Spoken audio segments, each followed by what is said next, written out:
After days of uncertainty, the U.S. House of Representatives has finally voted to approve a bipartisan bill to suspend the government's $31.4 trillion debt ceiling.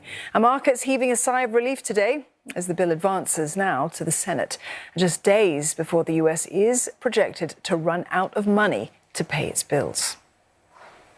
The bill is passed. The bill to suspend the U.S. debt ceiling made it through the House of Representatives on Wednesday. An overwhelming bipartisan majority of 314 out of 435 members supported the measure, suspending the $31.4 trillion debt limit for at least a year and a half.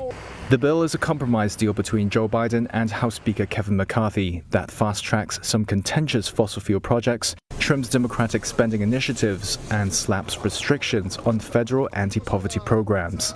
71 Republicans voted against the bill. It had to overcome ultra-conservatives who had publicly said it fails to meaningfully restrain government spending.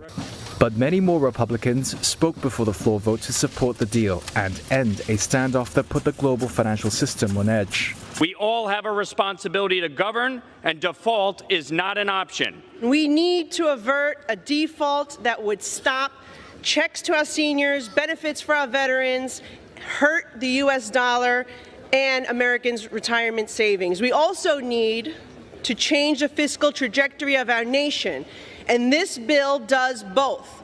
The nonpartisan Congressional Budget Office said on Tuesday the legislation would result in $1.5 trillion in savings over a decade, mostly from cuts to domestic programs like housing, education, and other forms of discretionary spending. Democrats, who outnumber Republicans in backing the bill, said ordinary people will suffer the most. Every demand that Republicans made in this bill hurts somebody and hurts the most vulnerable in our country. Going after SNAP for older people, a measly $6 a day benefit. Shame on you for doing that. We used the power we had to force the president to negotiate. The bill now advances to the Democratic-controlled Senate, which must enact it and get Biden to sign it by next Monday to stave off a destabilizing default.